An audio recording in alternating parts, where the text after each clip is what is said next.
Hi friends, ఈరోజు మన మోడీ గారు మారిషస్ వెళ్ళారు. 2-day ట్రిప్స్లో వెళ్ళారు. హైయెస్ట్ సివిలియన్ అవార్డును కొట్టుకొని వచ్చారు.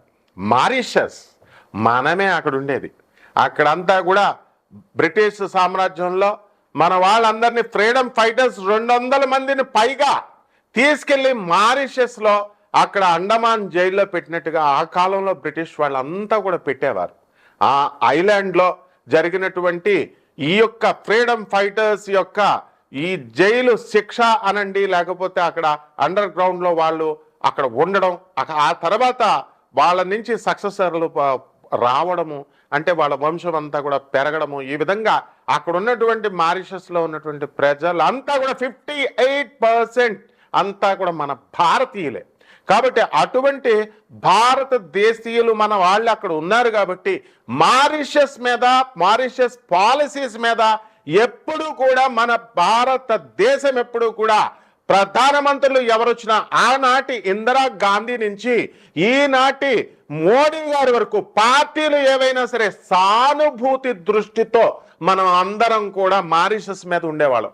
అందువలన వాళ్ళ స్ట్రాటజీస్ని మనం గౌరవించేవాళ్ళం, వాళ్ళ పాలసీస్ని మనం గౌరవించేవాళ్ళం.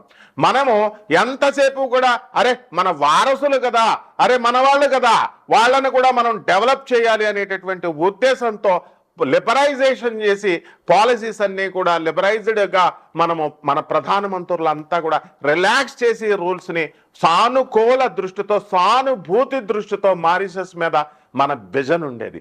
అటువంటి మోడీ గారు ఒక న్యూ విజన్ ఇచ్చారు. ఆ న్యూ విజన్ ప్రకారము మనం ఏం చేసామంటే గ్లోబల్ సౌత్ ఏ విధంగా అయితే మొత్తము పొల్యూషన్ ఫ్రీగా చేయాలనుకున్నాడు. పొల్యూషన్ అంటే కేవలం వాతావరణంలో పొల్యూషన్ కాదు, క్లీన్స్ చేసేస్తాం, పొలిటికల్ పాలసీస్ని క్లీన్ చేసేస్తున్నాడు మన మోడీ గారు. అదే విధంగా రాజకీయ డెఫినేషన్ మార్చేసినటువంటి మన మోడీ గారు 2-day ట్రిప్లో జరిగినటువంటి ఒక అద్భుతమైనటువంటి ఒక చర్య నేను మీకు చెప్తాను. 8 MOUs చేశాడు. మామూలుగా MOUs చేస్తే మనం ఏమి MOU అంటే ఏంటండి, మెమరాండం ఆఫ్ అండర్స్టాండింగ్. రెండు దేశాల మధ్య మనం ఇలా చేసుకుందాం, మన ఎకనామీని ఇలా పెంచుకుందాం, మన డెవలప్మెంట్ని ఇలా చేసుకుందాం అని చెప్పేసి వాళ్ళంతా కూడా చేసేవారు. అయితే ఈ MOUలు మామూలుగా చేస్తుంటే మనం చర్చించుకునేటటువంటి వాళ్ళం కాదు. చైనాకి, ఆ తర్వాత USAకి మేమే అగ్ర రాజ్యాలం, మేమే అగ్ర దేశాలమని గర్వపడేటటువంటి వాళ్ళందరికీ కూడా మాస్టర్ స్ట్రోక్ ఇచ్చినటువంటి మన మోడీ గారు చేసినటువంటి పాలసీస్ ఏమిటో తెలుసా? సాగర్, మహాసాగర్ ప్రాజెక్ట్. సాగర్ అనేటటువంటి ప్రాజెక్టు ఇండియన్ ఓషన్ ని క్లీన్ చేయడానికి కోసం మనకి ఎంతసేపు చైనా ప్రయత్నిస్తూనే ఉంది. తన ఆధిపత్యాన్ని చైనా ఎప్పుడు కూడా నిరూపించుకోవడానికి బలహీన దేశాలను ఏరుకుంటూ సౌత్ జోన్లో, సౌత్ ఓషన్ మీద ఉన్నటువంటి east India, middle east Asia, అందులో మనం కూడా ఉన్నాము, భారతదేశం, ఇండియా, ఇటువంటి దేశాలన్నింటినీ కూడా సెలెక్ట్ చేసి మనల్ని ప్రలోభ పెట్టడం కోసం మనకందరికీ కూడా బలహీన వర్గాలకి, బలహీన దేశాలకి అప్పులు ఇచ్చుకుంటూ వెళ్ళింది.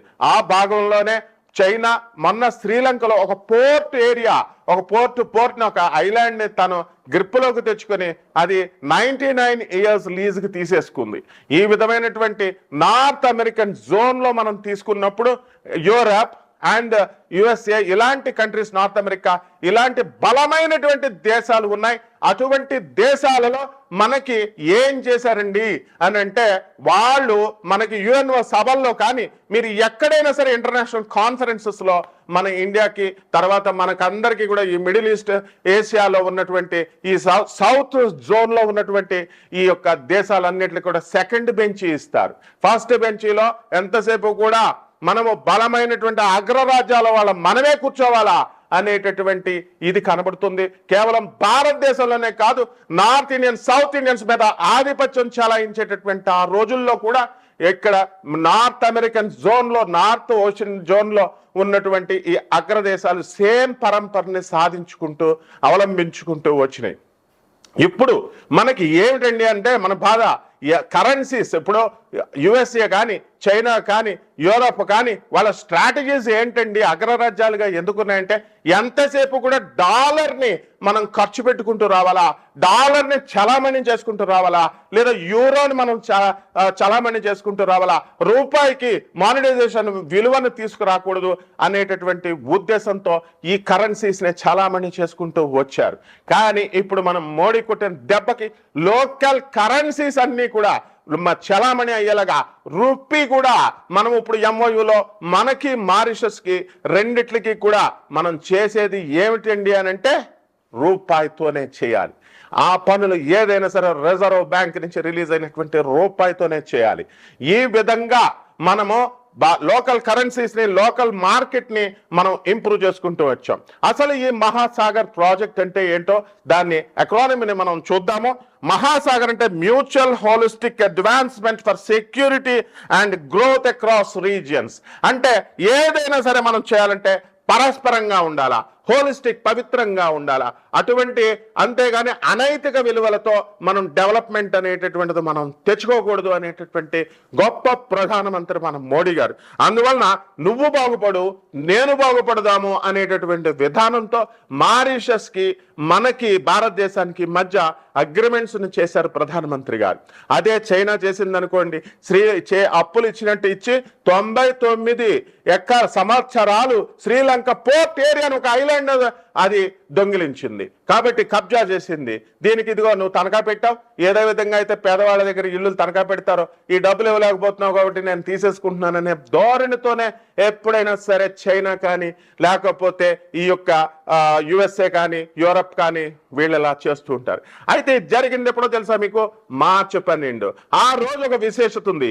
మన జాతి పిత, father of the nation Gandhi మహాత్ముడు మొట్టమొదటిసారిగా ఆయన మారిషస్ వెళ్ళినప్పుడు ఇది ఈ రోజే. కాబట్టి ఆ రోజే ఈ ఎంఓయు గురించి డిస్కషన్స్ జరగడం, ఆ రోజే ఈ రోజున ఎంఓయులన్నీ కూడా సైన్ చేయడము, ఇదంతా కూడా కొస మెరుపు, మనం ఆనందించదగినటువంటి విషయం.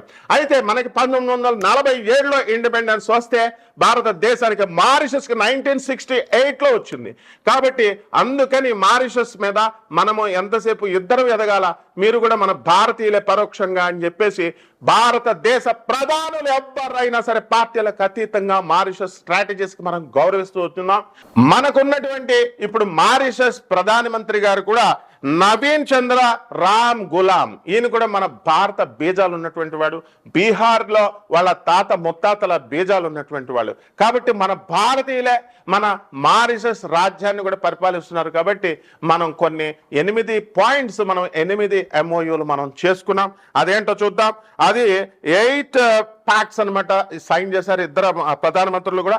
ఇది ఏంటంటే బూస్టింగ్ చేస్తున్నాం. దేని బూస్టింగ్ చేస్తున్నాము? మారిటైమ్ సెక్యూరిటీ అండ్ రెండవది ట్రేడ్. ఈ రెండు కూడా లోకల్ కంట్రీస్ లో, భారతదేశంలో మారిషస్ లో మనము లోకల్ ట్రేడ్ ఇంప్రూవ్ చేసుకోవాలా, అలాగే మారిటైమ్ సెక్యూరిటీని మనం బూస్ట్ చేస్తున్నాము అనేటటువంటిది మొదటి పాయింట్. ఇక రెండవ పాయింట్ వచ్చేసరికి ఇండియా ఎప్పుడు కూడా మారిషస్ డిఫెన్స్ ని అండ్ రెండవది మారిటైమ్ సెక్యూరిటీ యొక్క నీడ్స్ ని అంటే అవసరాలని ఇది మనం ఇంప్రూవ్ చేస్తాము, మనం అనేటటువంటి మేము మీకు రక్షణ ఉంటాము, మేము మీకు మద్దతు ఇస్తాము అనే ప్రధానమంత్రి గారు భారతదేశం తరపున మారిషస్కి రెండో సైన్ చేశారనమాట. ఇక మూడవ దగ్గరకు వచ్చేసరికి మనము మారిషస్కి అసిస్ట్ చేస్తాము. దేంతో అసిస్ట్ చేస్తామంటే విత్ డెవలప్మెంట్ ప్రాజెక్ట్స్ అండ్ ఇన్ఫ్రాస్ట్రక్చర్తో మనము అన్ని విధాలైనటువంటి ఇన్ఫ్రాస్ట్రక్చర్ మనం ఇస్తాము. ఆ తర్వాత ఇంటీరియర్ డిజైన్ లాగా అనమాట, మీకు ఏది కావాలైతే అది మేము అందిస్తాము.